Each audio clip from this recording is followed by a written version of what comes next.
오늘 본문은 출애굽기 13장 17절에서 22절입니다. 본문은 애굽의 종살이에서 해방되어 하나님의 백성으로 새롭게 태어난 이스라엘 백성들이 드디어 본격적인 광야의 여정을 시작하는 장면입니다. 비록 이스라엘 백성들은 아무런 자립적 능력이 없던 노예에 불과했지만 전능하신 하나님께서 불기둥과 구름기둥으로 이들의 인도자가 되어 주셨습니다. 오늘 본문을 통해 지금 우리와 함께 하시는 하나님이 어떤 분이신가에 대해 살펴보겠습니다. 하나님은 우리를 잘 아시며 우리를 가장 좋은 길로, 선한 길로 인도해 주십니다.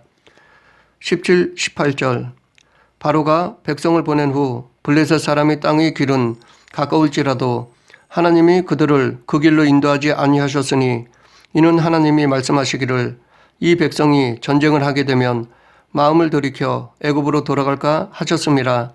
그러므로 하나님이 홍해의 광야길로 돌려 백성을 인도하심에 이스라엘 자손이 애굽 땅에서 대열을 지어 나올 때에 애굽에서 가나안으로 가는 가장 가까운 길은 블레셋 사람들이 거주하는 곳을 지나가는 길이었습니다. 이 길을 걸어서 가면 약 4일에서 5일밖에 걸리지 않는다고 합니다. 그런데 이 길은 매우 빠르고 가장 편한 대신에 애굽인들로부터 추격을 당하기 쉽고 블레셋 사람들과의 부딪힐 수밖에 없습니다. 이제가 출애굽한 이스라엘 백성들은 아직 전쟁을 치를 준비가 되어 있지 못하였습니다. 그리고 더욱 중요한 것은 이 당시의 이스라엘 백성들은 아직 선민으로서의 정체성과 여호와 하나님의 구원 역사의 섭리에 대한 확신이 서 있지 않았습니다. 비록 10가지 기적을 체험했지만 하나님에 대한 철저한 신뢰는 없었습니다. 나중에 바로가 군사를 데리고 추격했을 때 그들이 또 모세에게 이르되 애굽에 매장지가 없어서 당신이 우리를 이끌어 내어 이 광야에서 죽게 하느냐?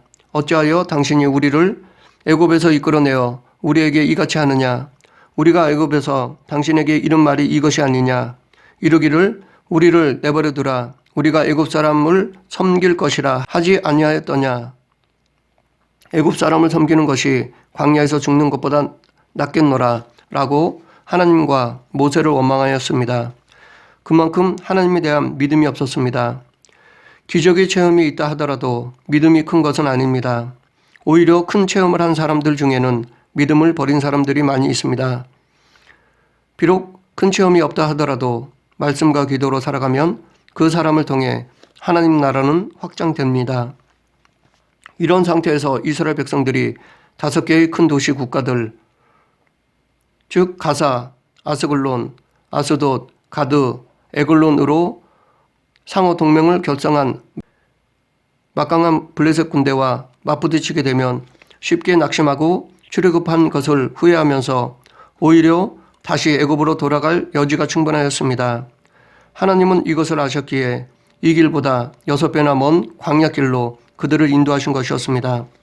물론 이것은 하나님의 능력이 부족해서나 블레셋이 무서워서가 아닙니다.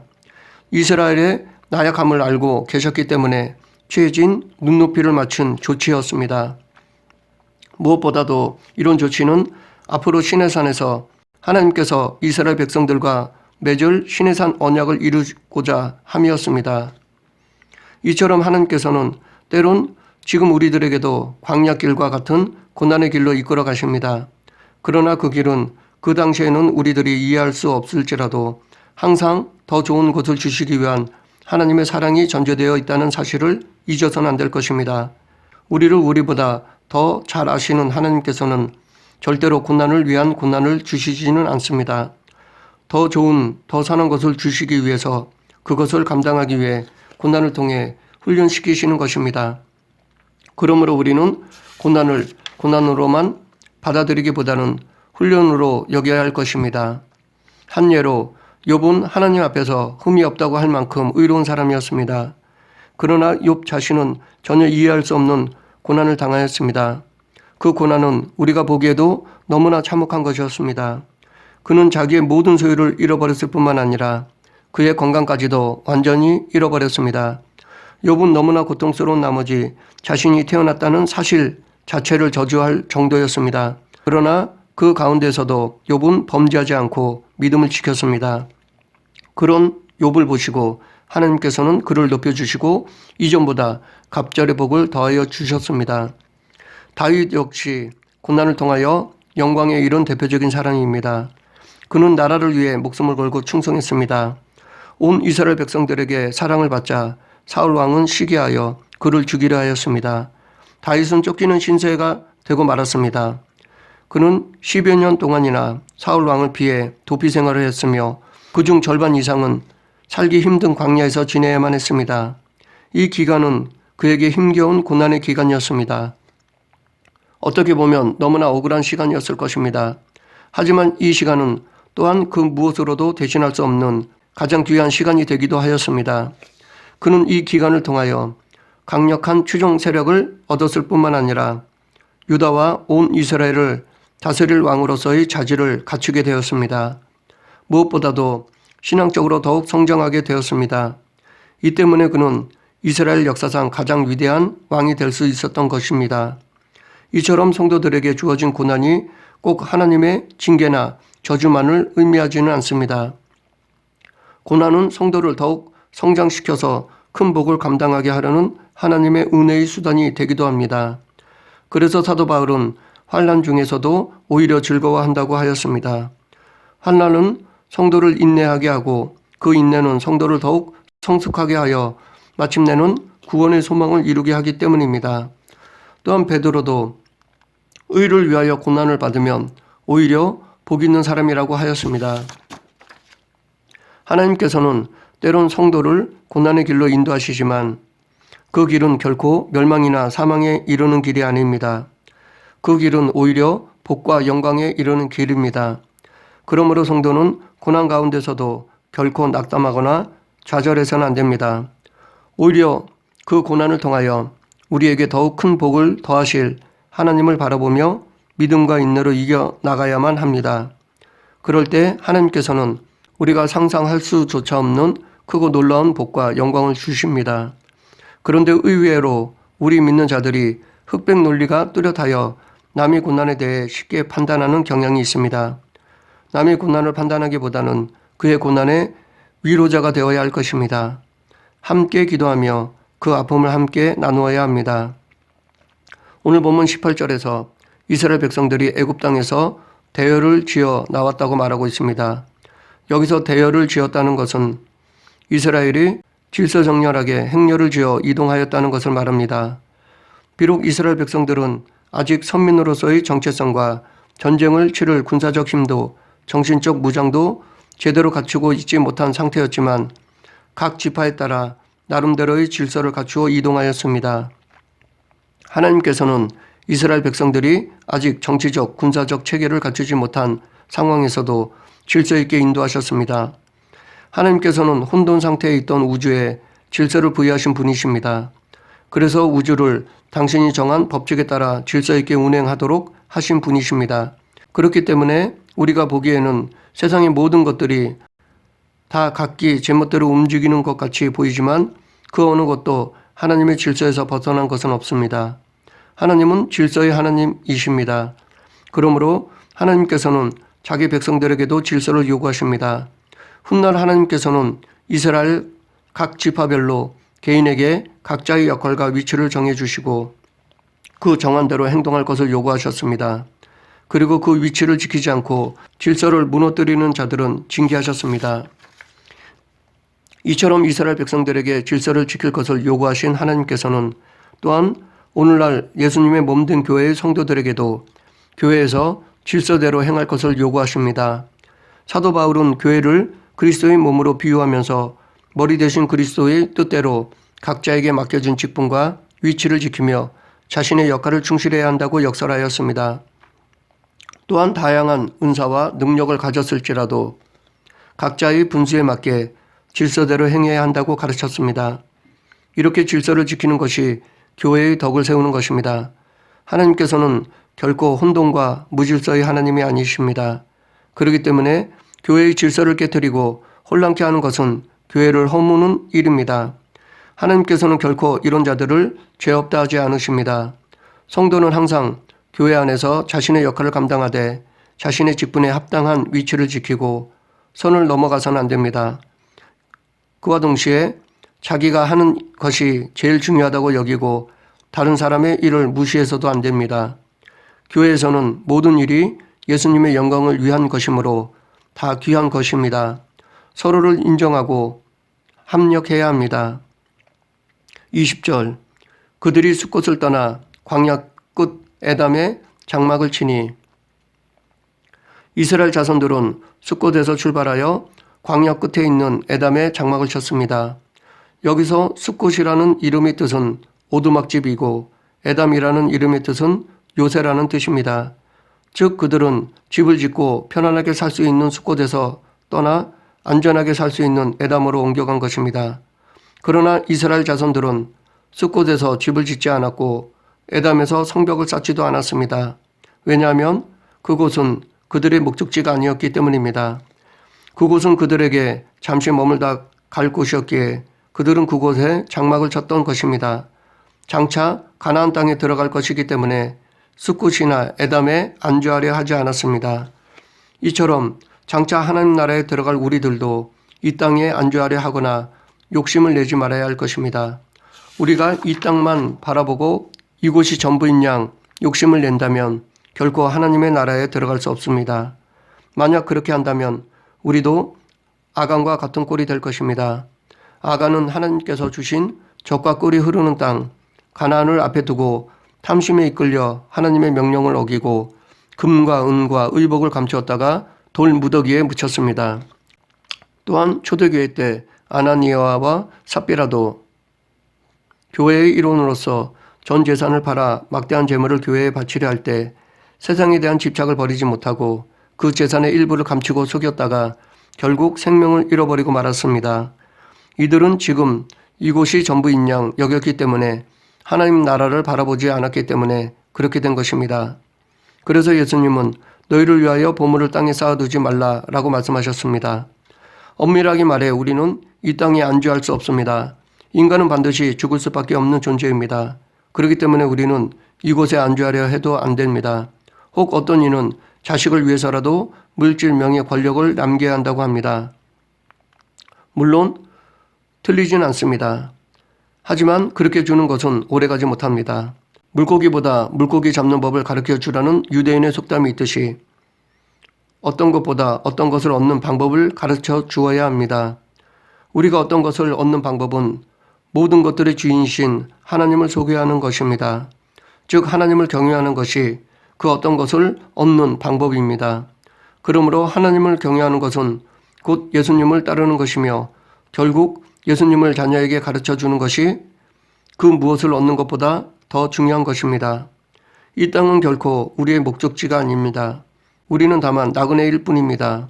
우리가 이 땅에서 소망을 두고 이 땅의 삶에 연연한다면 우리는 목적지를 잃고 살다가 결국 영원히 멸망하고 말 것입니다. 우리는 하나님의 나라를 푯대로 삼고 혼신의 힘을 다하여 달려가야 합니다. 오직 하나님께만 우리의 소망을 두어야 합니다.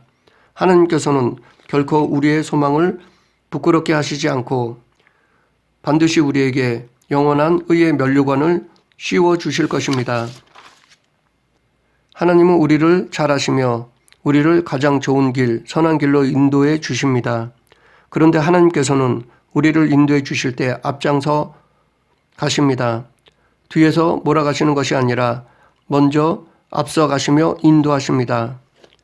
21절 여호와께서 그들 앞에서 가시며 낮에는 구름 기둥으로 그들의 길을 인도하시고 밤에는 불 기둥을 그들에게 비추사 낮이나 밤이나 진행하게 하시니 하나님께서 뒤에서나 옆에서 이스라엘 백성들을 이끄시지 않으셨습니다.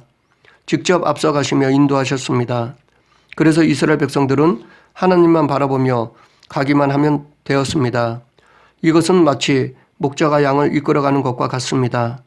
목자가 양을 이끌듯이 하나님께서 이스라엘 백성들보다 앞서 행하시며 그들의 안전과 필요를 채워주십니다.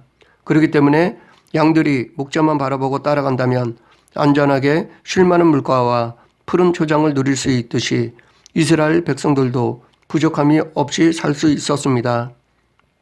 여기서 구름 기둥은 단지 위로만 올라간 기둥이 아니라 이스라엘 전체를 덮을 수 있을 만큼의 넓은 것이었습니다. 또한 불기둥도 이스라엘 전체를 비출 수 있는 만큼의 강한 것이었습니다. 구름 기둥과 불기둥으로 인해 이스라엘 백성들은 사막의 뜨거운 태양빛이나 밤의 추위와 맹수의 공격으로부터 전혀 영향을 받지 않고 안전하고 편안하게 진행할 수 있었습니다. 이처럼 하나님께서는 아무리 열악한 환경 속에서도 자기 백성을 안전하게 보호하십니다.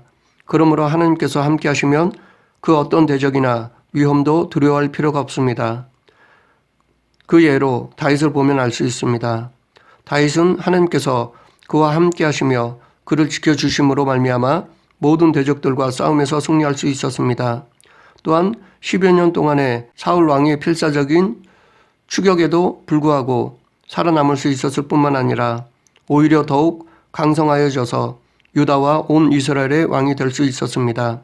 그래서 그는 항상 하나님을 자신의 힘, 반석, 요새, 건지는 자, 피할 바위, 방패, 구원의 뿔, 산성이라고 고백하였던 것입니다.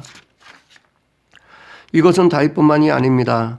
다니엘의 세 친구 사드락, 메삭, 아벳느고는 오직 하나님 외에는 다른 신에게 절하지 말라고 하신 하나님의 계명을 지키기 위해 바벨론 왕 느부갓네살이 만든 신상 앞에서도 절하지 않았습니다.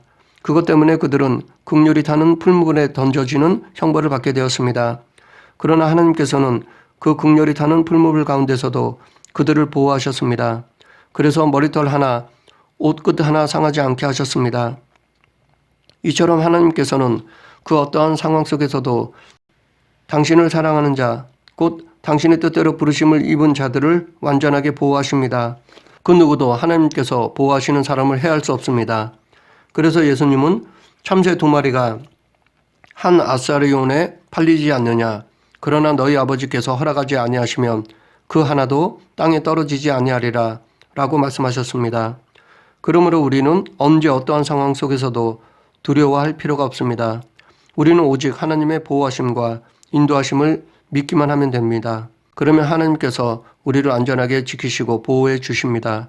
하지만 믿음을 잃어버리는 순간, 교만해지는 순간 다시 넘어질 수 있습니다. 그러므로 우리는 늘 믿음으로 깨어 있어야 합니다. 하나님은 우리를 잘 아시며 우리를 가장 좋은 길, 선한 길로 인도해 주십니다. 그런데 하나님께서는 우리를 인도해 주실 때 앞장서십니다. 뒤에서 몰아가시는 것이 아니라 먼저 앞서가시며 인도하십니다. 그것도 한두 번이 아닙니다. 또한 특정한 때만 그렇게 하시는 것이 아닙니다. 하나님은 밤낮으로 항상 떠나지 않고 우리와 함께 하시며 앞에서 인도해 주십니다. 22절 낮에는 구름 기둥으로 밤에는 불 기둥이 백성 앞에 떠나지 아니하니라. 하나님은 낮에는 구름 기둥으로 밤에는 불 기둥으로 당신이 함께 행하고 있다는 것을 이스라엘 백성들 앞에서 가시적으로 보여주셨습니다. 하나님이 머무르면 이스라엘 백성들도 머물렀고 떠올라 진행하면 이스라엘 백성들도 진행하였습니다. 하나님은 이스라엘 백성들을 출애굽시키셨을 뿐만 아니라 그들이 가나안 땅에 들어갈 때까지 더 나아가 들어가서까지도 함께 하셨습니다. 단 한순간도 떠나지 않으시고 인도하셨고 지금도 그렇게 인도하고 계십니다. 이것은 이스라엘뿐만이 아닙니다. 하나님은 어제나 오늘이나 영원토록 당신의 백성들 앞에서 인도하고 계십니다. 그러나 이스라엘 백성들은 하나님께서 그들과 함께 하신다는 사실을 잊어버릴 때가 많았습니다. 하나님에 대한 불신을 가질 때가 많았습니다. 그래서 위기 순간마다 두려움에 떨며 아우성을 쳤던 것입니다. 그들은 전능하신 하나님께서 늘 곁에 계시면서 지켜주시고 계신다는데도 문제 앞에서 하나님을 바라보지 못하고 문제만 바라보았습니다. 하나님께서는 결코 당신이 한번 선택하신 백성을 떠나지 않으십니다. 어떠한 상황에서나 사탄의 공격에서도 하나님은 항상 자기 백성들과 함께 하시며 그들의 모든 문제를 해결해 주십니다. 또한 모든 필요를 채워주십니다.